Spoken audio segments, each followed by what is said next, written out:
Alright everyone, depending on whether you're a left-winger slash Dem partisan or a right-winger slash Republican partisan, yesterday you had a totally different view of political reality. If you're a Trump fan, you saw Nancy Pelosi, deemed Crazy Nancy by Trump yesterday, losing it and saying weird conspiratorial bullshit and making an ass of herself.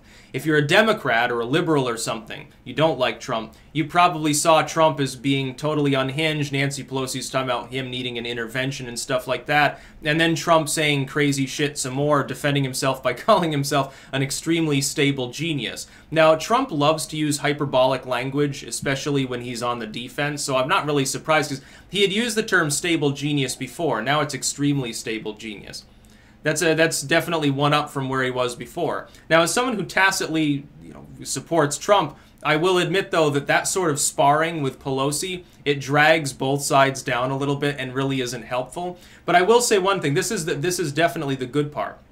The good part is politics, for the first time in a long time, is not boring. That's why more people are getting interested in it, I think. It should affect voting. Look, even if you're like a social justice warrior, yeah, definitely get out and vote. Isn't it great? We have a president who goes on Twitter and insults the Speaker of the House. We've got a Speaker of the House who is clearly partially demented, claiming that the president is demented. This is crazy shit.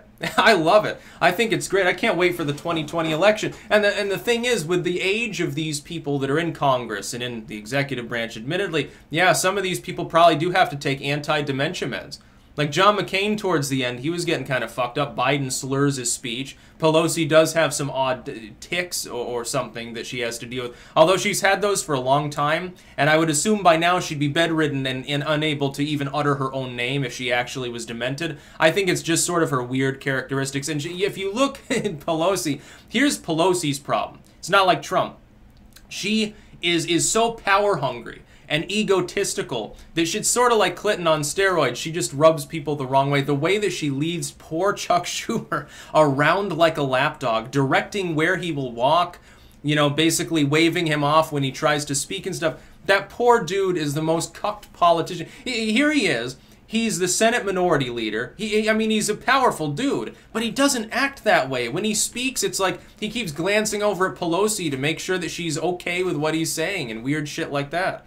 What benefit does he get from that, by the way? I mean, he should say, fuck you, the Senate is more powerful, ha ha ha, there are fewer senators. He should try to one-up Nancy Pelosi, actually. Maybe get some Republicans aboard with his crazy plans and start hanging out with Mitch McConnell. That'd be funny. It'd be really funny. I wonder if this has ever happened in U.S. history. Have like, the Speaker of the House or the President of the Senate, have either of the heads of the respective bodies ever changed parties while in those positions? Just to really fuck things up? By the way, I think they would lose their position because then it'd no longer be representing the majority. Has anyone ever done that? I know, who was it? Back at the dawn of the Bush era, there was a dude, Jim Jeffords. He was our representative at the time, or was he one of our senators? And it actually tipped, the balance of power against the Republicans, because he had been a Republican, he switched to independent, and then everyone was like up in arms, and Bush was sad, and it was very, very funny. I remember there was a Mad Magazine cartoon about it at the time. But yeah, yesterday in politics was fucking nuts. Literally, we've got arguably the two most powerful people in U.S. politics. President of the United States, the head of the executive branch, most powerful politician. Speaker of the House is kind of a close number two. Yes, ahead of arguably the vice president, certainly ahead of the leader of the Senate, and they're going at each other like wolves. It's like watching an epic battle in a movie, only it involves two people that are in their 70s and have some verbal tics. And that really is what it's about. People say like God, Emperor. And it was funny because the liberals did this too. Remember when Nancy Pelosi was clapping for Trump and she, for some reason, thought she needed to clap sideways? And it looked like she was making an alligator mouth or something, like a shadow puppet. And they were like, oh, yas, Queen Slay. And it was so funny. And it's like, no, she's just a cringy old woman with dementia. I don't think Trump is demented.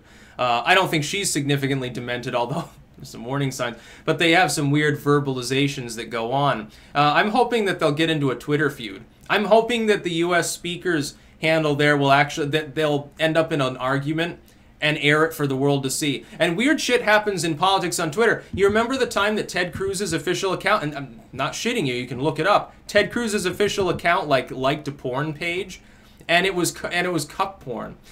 So It was like the funniest shit ever. And it was up there for several hours. Like, there's so many archives had to have been made of that. But literally, we never got an explanation as to who was responsible for that. And I don't remember if Ted Cruz even physically addressed it thereafter. Very mysterious. I'm wondering who was on the handle. Some staffer was having a good time that day. And it's so stereotypical because it's like, okay, you're either Ted Cruz or working for Ted Cruz. And this is the kind of porn that you're watching. And it was female cuck porn. Basically, the woman comes back and she starts getting off to watching her dude screwing the maid. It was really, really great. Not much of a turn on, but if I was Ted Cruz, yeah, I'd probably be into weird stuff like that. The dude's obsessed with butter sculptures, and he's just so cringy and like weird and pudgy and stuff. But yeah, politics is getting crazier and crazier, and I'm loving every minute of it. I mean, this is the greatest shit ever. The president and the Speaker of the House are calling each other demented names in the most literal sense. It's like the funniest thing I can think of. That's about all. Peace out.